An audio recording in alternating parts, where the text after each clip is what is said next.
महंगाई कंट्रोल करो, नहीं तो गद्दी खाली करो। पेट्रोल भी खरीद सकते हैं। तो हमें ये पूछना है कि आम जनता जिनके पास बाइक खरीदने की हैसियत नहीं है, जो ऑटो से ट्रेवल करते हैं, जो कि दिन का खाते हैं रात को खाने का सोचते हैं, उनको महंगाई पे असर पड़ी है या नहीं? पूंजीपतियों का देश की जनता से कोई लगाव नहीं होता।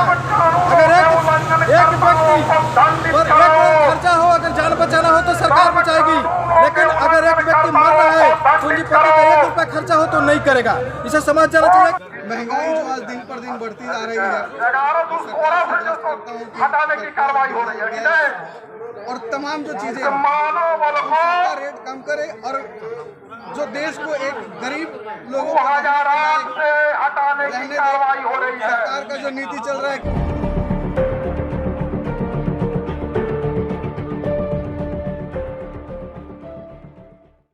नमस्कार, मैं हूं अपराजिता शर्मा। आप देख रहे हैं एपेक्स मीडिया नेटवर्क। आइए बढ़ते हैं खबरों की ओर। बढ़ती महंगाई और अपराध को लेकर जागरूक जनता पार्टी के नेता एवं कार्यकर्ता धरना प्रदर्शन करते हुए नजर आए। जुलूम बंद करो, जुलूम बंद करो। अब नहीं है चलेगा सरकार, अब नहीं चलेगी ललकार। आम जनता को छलना बंद करो। जागरूक जनता पार्टी के बिहार प्रदेश संयोजक आलोक कुमार के नेतृत्व में गर्दनी बाग धरना स्थल पर धरना किया गया।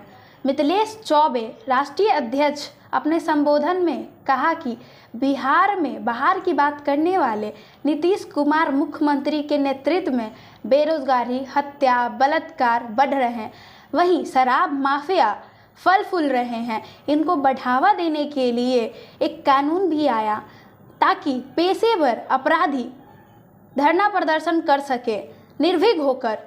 वहीं मध्यम वर्ग के लोग को इतना डराया गया इस कानून से कि वो डर के मारे अपने कमाने खाने में इतना व्यस्त हो गए कि इनके खिलाफ विरोध ना करें। हम तो वर्तमान सरकार के खिलाफ धरना दे रहे हैं और जनता को कहीं न कहीं कोई असंतुष्टि हुई होगी तो सत्ता परिवर्तन हुआ। यहाँ की अगर सरकार ये भी कह के बचने का प्रयास करती है कि पूर्ववर्ती सरकार क्या ठीक थी, उन्होंने तो ऐसा किया, तो अगर उनकी बात करनी थी तो आपको क्यों लाया गया इस सरकार में? ये तो तर्कहीन बात है। इस तरीके का तर्क होना ही नहीं चाहिए। आप जो बोल रहे हैं महंगाई का चीज, तो कुछ लोग का कहना है कि जिनकी गाड़ी खरीदने की क्षमता है उन्हें कोई प्रॉब्लम नहीं है, जो दहेज में मिलते हैं गाड़ी उन्हीं को प्रॉब्लम है। नहीं, देखिए, अब जिनको गाड़ी खरीदने की क्षमता है वो गाड़ी खरीदे, इस पर किसी प्रकार का कोई इशू नहीं है। ये आदि अनादि काल से आया है। लेकिन उस व्यक्ति के बारे में भी सोचे कि इस भारतवर्ष में 60% लोग, मैं नहीं कह रहा हूँ, मतलब प्रधानमंत्रियों ने आज तक स्टेटमेंट दिया है कि कम से कम 60% लोग मध्यम वर्ग के हैं, जिनका चूल्हा चौका चलाना बहुत बड़ी मुश्किल होती है। उनका एक दायरा है, उस दायरा से वो बाहर जाएंगे तो वो अपर क्लास के श्रेणी में नहीं उठ पाएंगे, वो नीचे चले आते हैं और गरीबी यहीं से शुरुआत होती है। अपना परिचय दीजिए। मेरा नाम डॉक्टर मिथिलेश चौबे हुआ, जागरूक जनता पार्टी के मैं राष्ट्रीय अध्यक्ष। 100 रुपए लगभग हो चुका है, इस पर क्या कहते हैं? सर, राज्य सरकार और भारत सरकार को टैक्स कम कर देना चाहिए और जीएसटी के अंदर लाने से पेट्रोल सस्ता हो जाएगा। दूसरी बात कि इंटरनेशनल मार्केट में पेट्रोल की कीमत बहुत सस्ता है। जब पेट्रोल की कीमत इंटरनेशनल मार्केट में घट रहा है तो फिर इंडिया में क्यों बढ़ रहा है?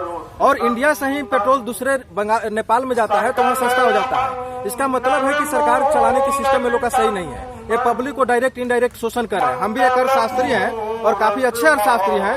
भारत के कोई भी अर्थशास्त्री हमसे टक्कर ले सकता है यानी मुद्दा पर। तो हम ये देख रहे हैं कि मुद्रास्फीति जो बढ़ रहा है सीमा से बाहर है। मुद्रास्फीति 2%, 3% होना चाहिए, न कि 40% या 50% होना चाहिए वर्तमान।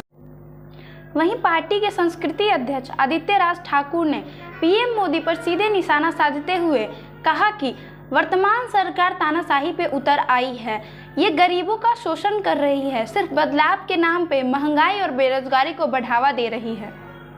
पेट्रोल भी खरीद सकते हैं। तो हमें ये पूछना है कि आम जनता जिनके पास बाइक खरीदने की हैसियत नहीं है, जो ऑटो से ट्रेवल करते हैं, जो कि दिन का खाते हैं रात को खाने का सोचते हैं, उनको महंगाई पे असर पड़ी है या नहीं पड़ी है, उनके जेब पे असर पड़ी है या नहीं पड़ी है, ये निर्लज सरकार को नजर आ रही है या नहीं आ रही है। यहाँ आम जनता 1 जून की रोटी कमाने के लिए दिन रात मेहनत करता है और उसकी महंगाई, उसका जेब जो है कि इतनी, जो कहा गया है, हम लोग को सिखाया जाता है बचपन से कि अगर 1 रुपया कमाओ तो उसमें 25 पैसा ही खर्च करो, 75 पैसा अपने लिए रखो। आज मोदी जी क्या कर रहे हैं कि 1 रुपया आमदनी है हमारा और 10 रुपया खर्चा करवा रहे हैं। तो हमें क्या महंगाई बढ़ाइए, महंगाई से हमें कोई आपत्ति नहीं है, लेकिन मेरी आमदनी तो बढ़ाइए। मेरी आमदनी कम करते जा रहे हैं, ऊपर से 12 घंटा का आपने कानून निकाल दिया है, 12 घंटा हमें जॉब करना है और ये सैलरी हमें कम मिलेगी। ये किस कानून में आपने, किस के जरिए आपने पारित किया है? महंगाई से कोई आपत्ति नहीं, लेकिन मेरी इनकम तो बढ़ाइए।